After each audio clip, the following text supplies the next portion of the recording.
I'm Dr. Pinkey Patel, the CEO and the founder of Myri Health, and we're going to continue our Mom to Mom series where I sit down and chat with other mothers about their experiences postpartum and honestly just have a conversation. So today I have Shivani, and she's a perinatal mindfulness specialist with the passion for helping mothers to navigate the journey of motherhood and parenting from conception to postpartum, which is very relevant for this conversation. She uses tools like yoga and philosophy, which I think I could use a little more of. And I'm really excited to jump in with that conversation with her. Mindfulness, self-love, compassion, and pillars to help individuals find their inner light and thrive as they navigate a new season of their life, which is essentially, I feel like every mom, because it feels like we are navigating a whole new chapter. She hopes that through her lived experiences from pregnancy losses to the dark hole of postpartum depression, that she can help others who may feel the same sense of hopelessness that she once felt. And so for all the reasons she is here, welcome, Shivani. I'm so happy that you carved out a little bit of time for us. I think that, what intrigued me to bring Shivani on is that she's been so open about her journey and postpartum. And I think that when I built Myri Health, I felt that there should be more conversation around what we really go through postpartum. So Shivani, welcome. I'll let you kind of just introduce yourself from your words, but we're so happy to have you. Yeah, no, thank you so much. I'm excited to be here, share my story, and just normalize the conversation around just mental health in general, especially for people of color and women of color. We typically tend to not have a lot of support, and there's a lot of silence around mental health, which is unfortunate. And so I'm here to sort of start to break those pillars down and talk about it and be real and raw and authentic, and in hopes that someone else that might be struggling, that might be listening to this, can feel less alone, and not feel like anything is wrong with them. Yeah, I love this. I know that you had mentioned, I'll just jump right in. You'd mentioned the losses in pregnancy and then tap in, kind of layer that on top of pregnancy, and then you have postpartum. And so I think we're just now getting dialogue about postpartum. We're like, postpartum depression used to be a taboo topic. Now we're talking about it. Wonderful. But I think sometimes we forget about the moms that had mental illnesses, maybe some just a lot of pain with trying to conceive and then having miscarriages, and then you layer hormonal and shifts with pregnancy. Like, we forget about that species. And so I feel like that's a whole nother conversation. Tell us what that was like. Yeah, it was She has an honestly the 11-month hardest. old baby, by the way. So full transparency. She's coming from a lens of being in it. She's in it right now with an 11-month-old. So yeah, sorry, go ahead. Yeah, no, it was tough. I don't think I expected conception to be as hard as it was. Um, like the emotional and mental toll that it takes, not only on you as a mom, but also as a couple. Like, what does it do to your spouse, right? For you to be in this headspace of constant disappointment and constant like anxiety. For me, um, after I had a miscarriage, and then I also had an ectopic pregnancy that could have taken my life, that took 3 months to diagnose. So, you know, um, it was just one of those things that once you experience a loss, you feel a little bit robbed of the excitement of, the excitement that everybody posts about pregnancy, and it's a very challenging time. And then once you do end up going through the process and getting pregnant again, your entire pregnancy, you're worried that something's going to happen, but you're trying to be positive because everyone around you is telling you to be positive. But you're also like, yeah, but you don't get that, I don't know what's going to happen. I have no control. You have no control of the situation. You just kind of leave it up to I science. No, I remember I was like, so I don't even look pregnant and I don't feel pregnant. And so I was like, you just want me to go to sleep every night and not worry. And just like, I worried all the time. Like, you Yeah. wipe yourself in the bathroom and you're like, "Oh, is there something on the is there something on the toilet paper? Like, Yep. go wrong? Like, there's a it is, to be anxious is exhausting. And Yeah. so I didn't, I haven't experienced a miscarriage or an ectopic pregnancy, but I've heard of so many women that are like, you feel robbed and then you're even more anxious. I didn't go through that, and I was already very anxious. So I can't imagine how much anxiety you experienced. And then they're just like, trust the science. And then you're counting down the days until you get your ultrasound appointment, or like, when do I get to hear a heartbeat? You might even be the person that buys one of those machines. I almost did, where you're like, let me just keep rubbing and see if there's a Yeah. heartbeat. 'Cause that's what you do. And nobody gets it on the other side, because you're a different species. You're like, you don't Yeah. understand that I'm growing a human.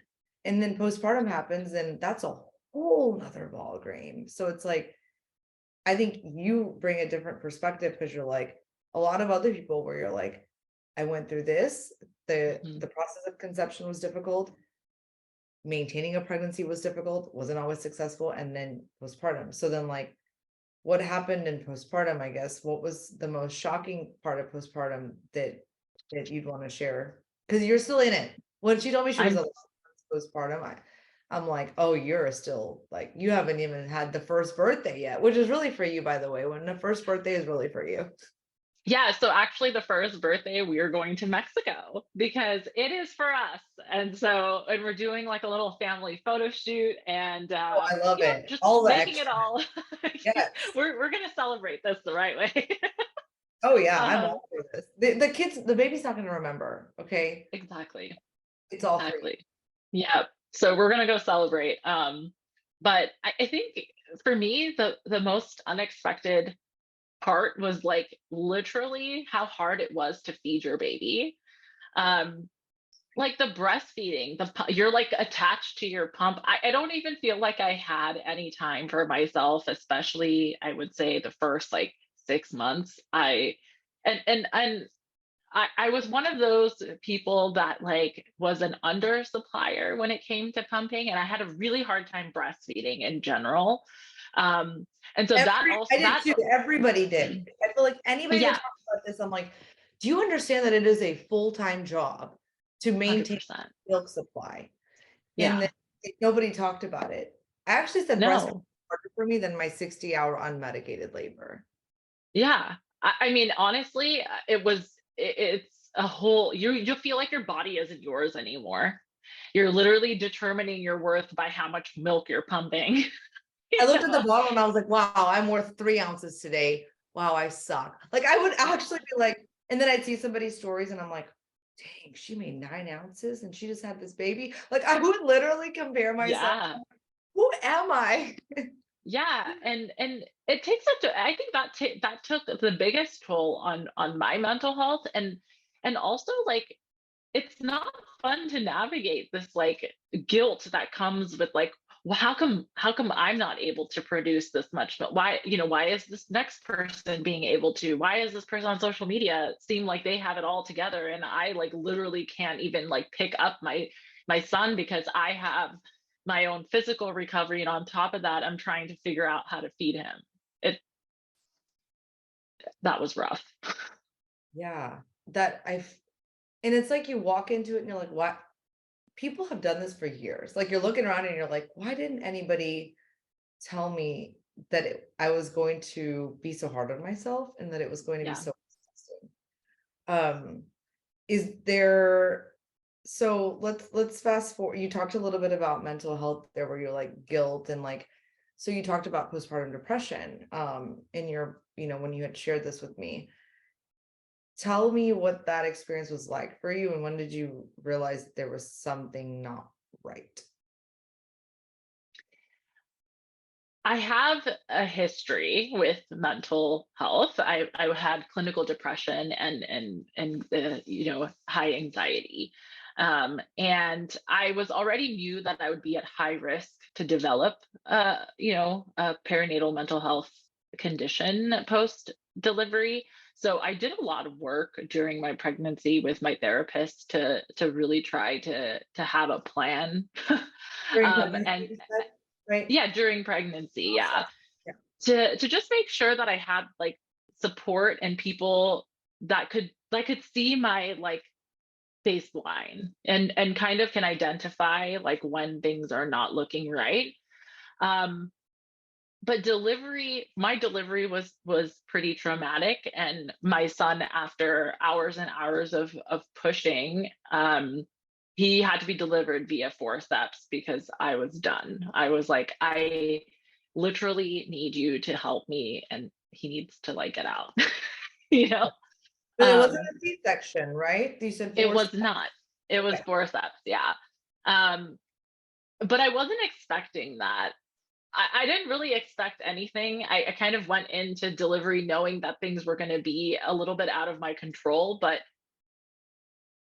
you don't expect that. So, anywho, You also I don't expect what you're going to feel when somebody tells you that things aren't going this way, so we're gonna have to redesign what it's gonna look like. yeah, Yeah.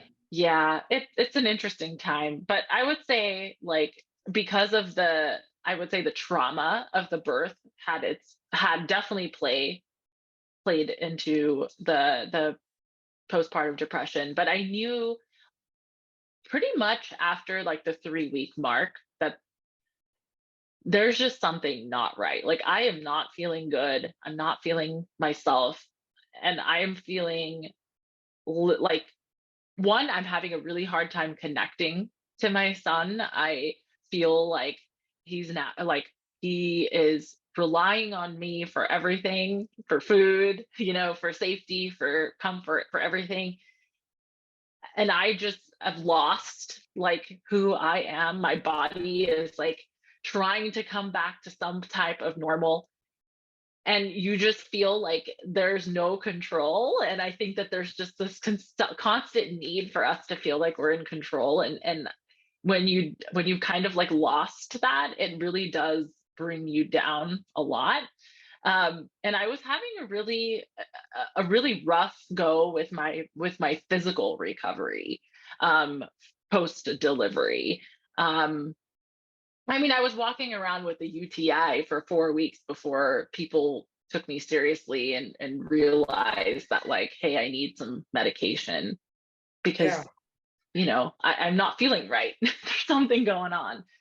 Um, and there were times where I did feel like is my family better off without me, because it just like I just don't feel like I can manage any of this, and I don't even feel like I'm being a good mom. I don't feel like I'm producing that 9 ounces of milk that I would love to have. And I'm just like, maybe I'm not meant to be a mom. And I'll tell you, coming from a space of healing and finding a new me, is that no, you are meant to be here, and you are exactly what your child needs.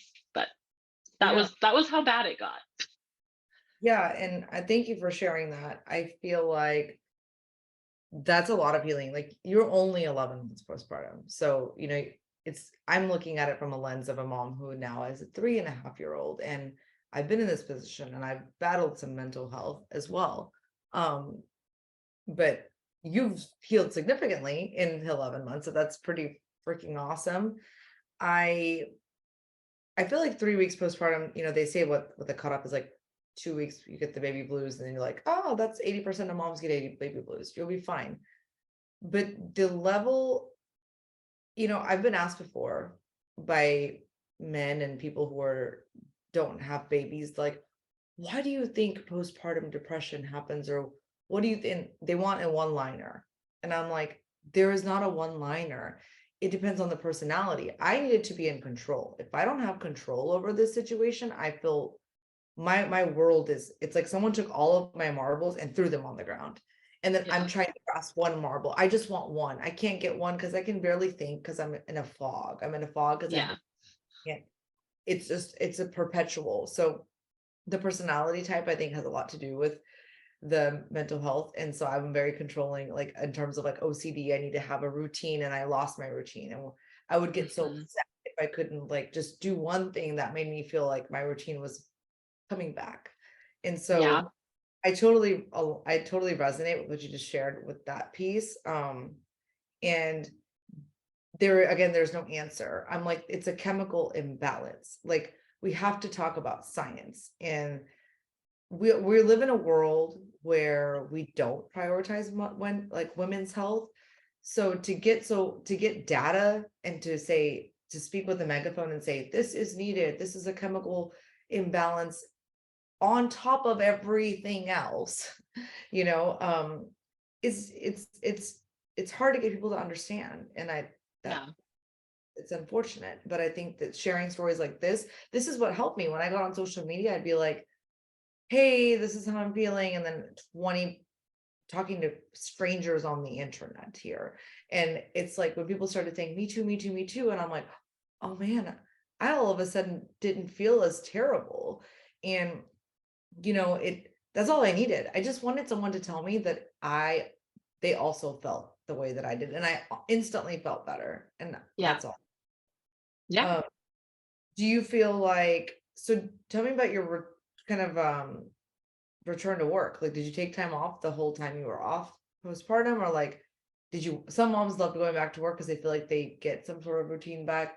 Some moms are like, I'd rather stay at home. Like, how did that, like, did you feel supported? And how was your mental health impacted by return to work if you did go back? Yeah.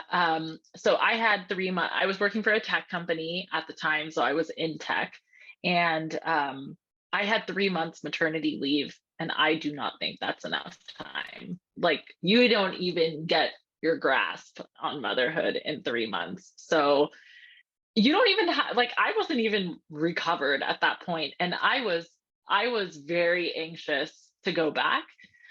Even though I was working remote, because prior to even leaving to go on maternity leave, there just felt like there wasn't much plan set in place. I didn't know who would be even navigating my projects while I was gone, and I was kind of just like left in this like weird funk. So I was nervous to go back. I didn't know what I was going to come back to. And in those 3 months, there were so many changes that happened at the company itself. So when I came back, it was like I was thrown right back in. And I can tell you, I don't really remember like the first 2 months back at work, because I do not think that I was like meant, like, I could not handle a lot of the workload and the tasks that I could normally. My brain just, it wasn't functioning Yeah, properly. I think It that was rough. it was the same for me. I took probably it was like 4 months. You get 3 months. I had to take an LOA, right? And Hmm. we have the shortest maternity leave out of any country. And Yeah.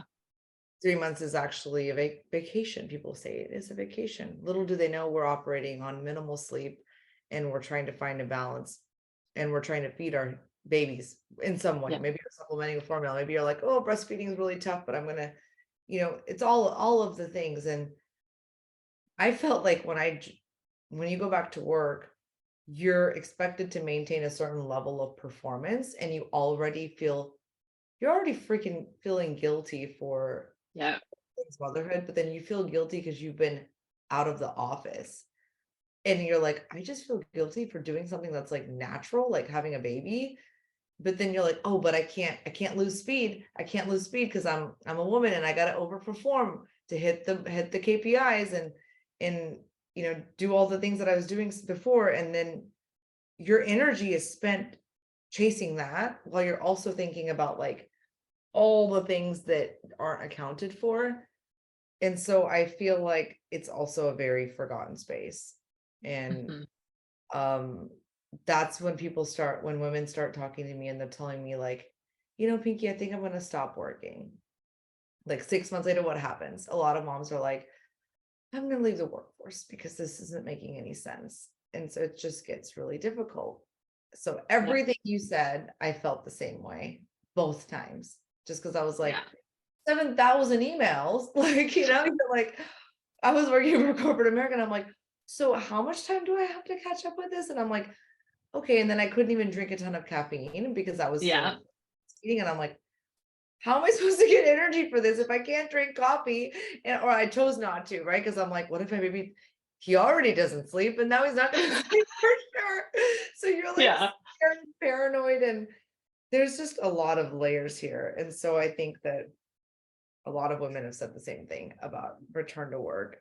Um, so you're 11 months now postpartum, and Yeah. you navigated a bunch of things. What is your like few pieces of advice to somebody who is postpartum at any stage? And then also like one piece of advice for that, and then one piece of advice for somebody who is trying to have a baby or has navigated a loss that has not been had just delivered a baby yet. Yeah. Yeah. For those that are struggling with fertility and fertility challenges and loss, it's more common than you think. When it happens to you, you really do feel like it's just happening to you, and you're just like, everybody else gets to have good news around me, why not me? It's But because it is. you're looking for, like, it happened to me too, right? Like I was like, why is everybody pregnant? And you're Yeah. like, it's not the case, but you're just so hyper focused. Yeah. So just my piece of advice is, it, as hard as it is, just don't allow yourself to get totally like taken over by the anxiety. Allow yourself to really just allow your body to heal and navigate, like, find ways that you can bring happiness in whatever it is. If you enjoy doing something, if it's like working out, if it's reading, whatever it is, like, you got to limit the amount of stress. I do think that stress plays a huge role in it, because prior to moving into tech, I was in a nonprofit job that was highly toxic, and I wasn't able to fall pregnant after my miscarriage and my ectopic pregnancy for a year, because my body just wasn't, it was under high stress all the time. And that definitely plays a role in conception, fertility, everything. um, and at the end of the day, all I can say is just give yourself some grace. Don't be so hard on yourself. It's really, really hard to navigate, and know that you're not alone. That's my biggest thing. Um, and for new moms, same advice. Don't be so hard on yourself, and don't play the comparison game, because it is so easy to get lost in it, especially with everyone's like perfect highlight reel on social media, and feeling like, wait, why I can't even get myself to, like, take a shower today. It's fine. Just roll in your sweats, roll in your fit up shirt. There have been It's so many fine. times that I haven't taken a shower. My Yeah.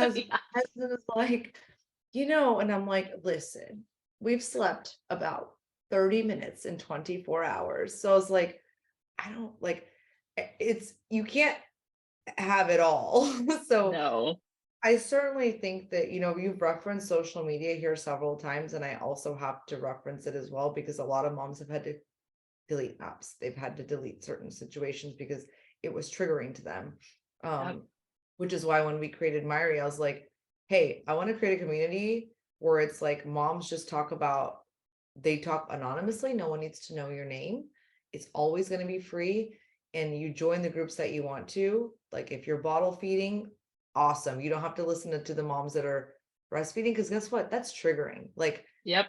so whenever we designed the app, I was like, everybody, if you tell us what method you're feeding, if you change your mind, we'll retune your app, and that way no one's triggered. But sometimes it's better to just stay in one lane for a little while so you can get, you need to subtract to add, right? So Yep. like sometimes when you open up social media and everyone's doing all the things with their babies, I think that it's very triggering. And a lot of women I've worked with one-on-one would say the same thing. I also feel like it's very refreshing when you see mothers on social media and they show up, like you were on my live last night and I talked about, well, I didn't really know what I talked about because everybody was screaming. So Arjun wanted to jump off the counter. It was fine. right. So and then I looked out and I was like, is there a tornado? I mean, that's like so when I got on social media and I was like, I'm gonna stick around because I found people who are really being honest about the experiences. And I was like, this is what we need more of. Like we need Yeah. more people like talking like you who are open about your mental health journey and pregnancy. And that is really difficult for a lot of people, by the way, to even be like, hey, I think something's wrong in pregnancy. Like, power to you to like get the resources you needed. But I feel like, heck, it's hard for women postpartum too. Mhm. I do want to talk a little bit about your work that you're doing now Yeah. about PSI, because that's how we met. Shivani had been following me on social media and she reached out because she's working with an amazing organization, and I absolutely said yes. So please tell everybody about what you do with them and who they are. Yeah. So I work for Postpartum Support International, also known as PSI.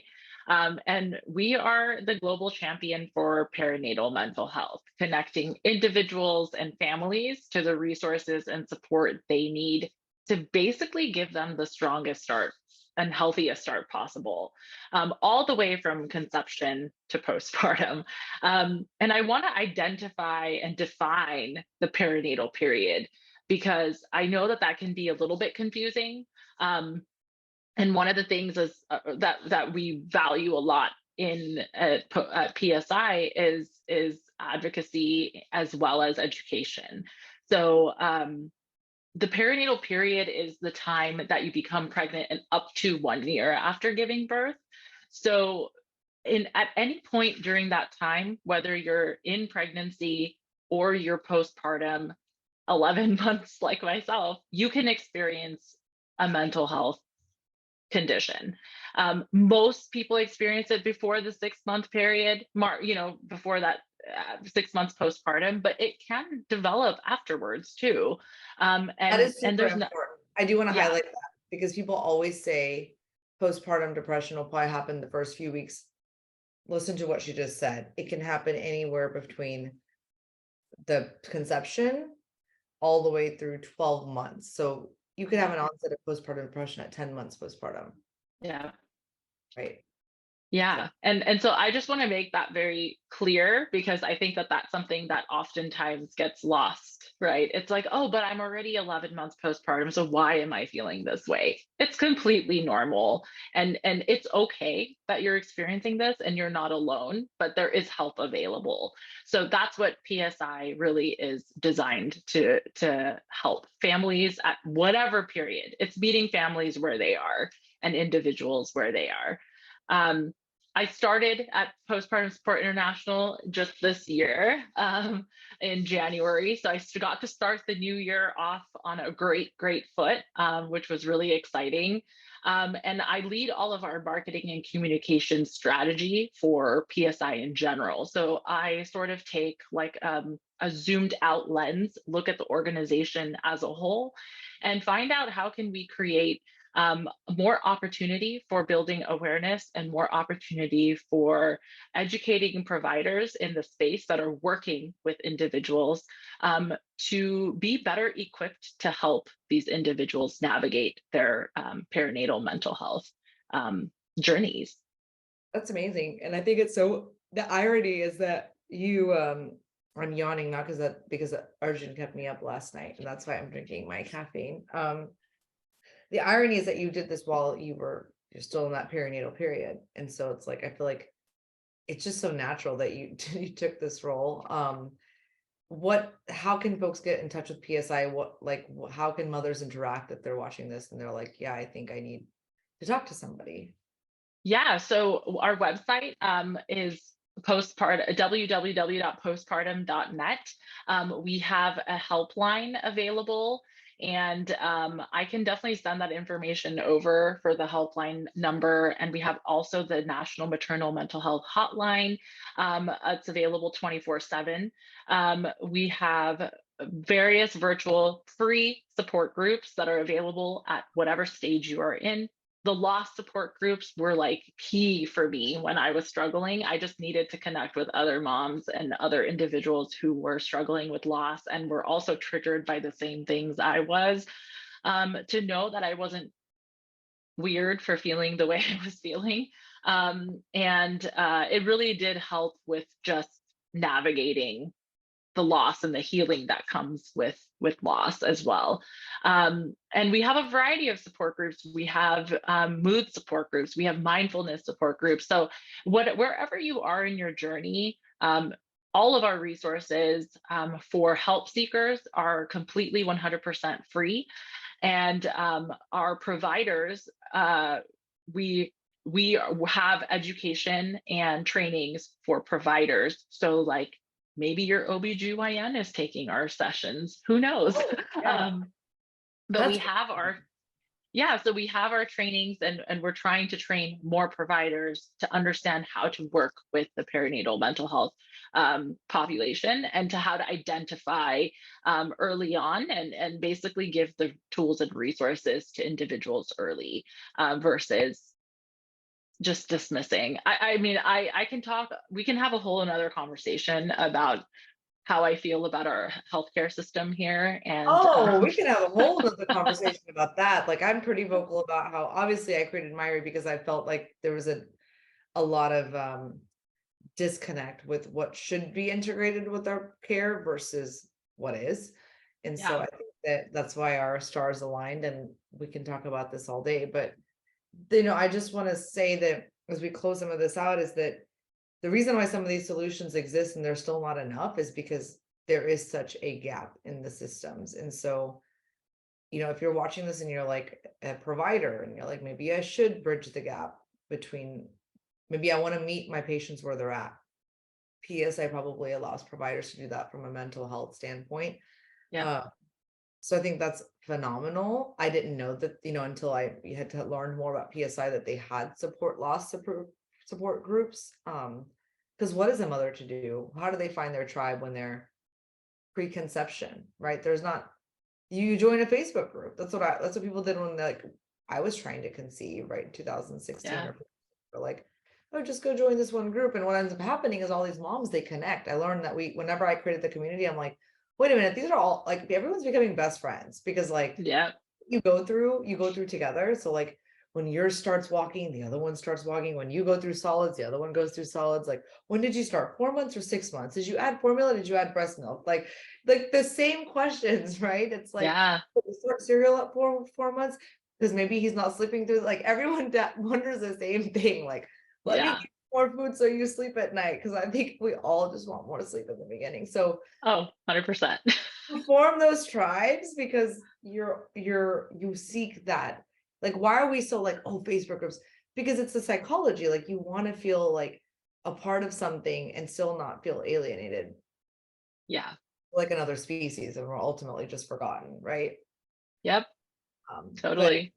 thank you so much. I think this conversation, we could talk all day about this. I'm so glad that we connected and that you were able to come on this Mom to Mom series. Yeah.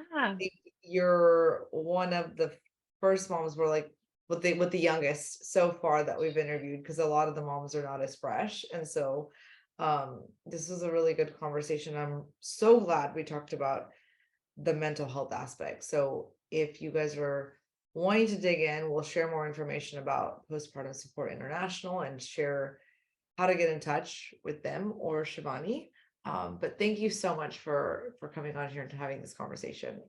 Yeah, of course. And I just want to put it out there that yes, I'm 11 months postpartum. Yes, I can tell you that I'm in a much better place than I was at, let's say, 8 to 10 months postpartum. But I have my days, and it's totally normal, and it's totally okay. And healing does take time. So give yourself the grace. Again, don't be hard on yourself. It's a journey. As you, that moment that you get to meet your child for the first time, you like lose yourself and you become born into a mother. And it takes time to get to learn who this new person is, and take time to get to love this new person, because I know for a fact that I was grieving my old self uh, for a long time, You. until finally I was like, I can't go back. I'm now a mother. And I it's a will beautiful never be not, and it's a you know. beautiful thing. But I think people forget that, like, there's this whole connotation of, you're a super mom, or, oh, you don't look like you had a baby. And I'm like, no, I am not super mom. And we have to stop putting that on a pedestal, because then you're perpetuating this behavior of, oh, then you're going to do it all. And if you don't do it all, you're not super mom. Nobody wants to feel that way. I also Yep. want to be like, don't call me super mom. Because Yeah. I'll straight up, I'm like, no, did you know that I haven't showered? Like, or did you know that like they ate pizza for the second night? Like, you don't, and so I'll just shoot it right back out and I'll be like, this is the real deal. So those, I feel like we should be really cognizant whenever we talk to mothers too. I think 'cause Yeah. it made me feel like I didn't know I was gonna feel a certain way when people said that to me. And I was like, wait though, but no, it's not like that. And don't tell me I didn't look like I had a child, because I did have a child. And so Yeah. I didn't know I was gonna be so reactive to some of those things. But it was, I will agree. It was there, my darkest days were in the last 3.5 years, at a pandemic-ish baby as well. And there were days that I felt exactly what you just described. And Yeah.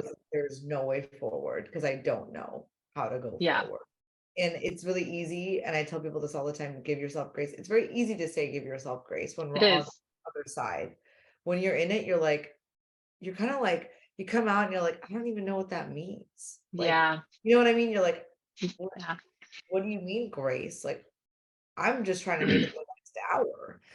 And that is the reality. Like, there are mothers that I'm talking to right now that I'm helping them navigate. And I'm not an expert, but I'm just like, hey, I'm here to listen. Like, if you trust me enough to like tell me you're messy, that's what it Yeah. is. Feel very messy. Um, there's a mom, they'll come to you and they'll go, I'm not like this at all. I've never liked this, Pinky, but I just need your like 5 minutes. And I'm like, okay, yeah, I got 5 minutes. Like, let's talk. But Yeah. then I have to put myself in their shoes and I'm like, I have to reverse engineer, like, how was I then? Right. So hmm Yeah. And it's okay. Like I think it's okay to have the days. It's okay to feel, and it's okay to go through all the feels. Let yourself experience it, because in that entire process will you will emerge the person that you are. And I'm not asking anyone to change who they are. That's not at all my advice. But it's about relearning parts of yourself and like what you need in order to be the best version of yourself for you. yeah, Forget the everybody else. Like, yes. it's for you first, because if your cup isn't filled up, you can't give to anybody, even your child. So it's really about prioritizing that. And that's my close, because I just want to make sure that people understand that it's okay. Just know that you are not alone and there's nothing wrong with you at all. And there's plenty of resources like postpartum Yes. PSI has been around a little while. And so they certainly they've chalked up a lot of communities within PSI where there's support. So thank you for everything you do. And this will be available on all of our platforms. So we'll be sharing this, and we'll also share how they can get in touch with PSI, because Yes. everybody has resources. Thank you so much, Shivani. Totally. Thank you.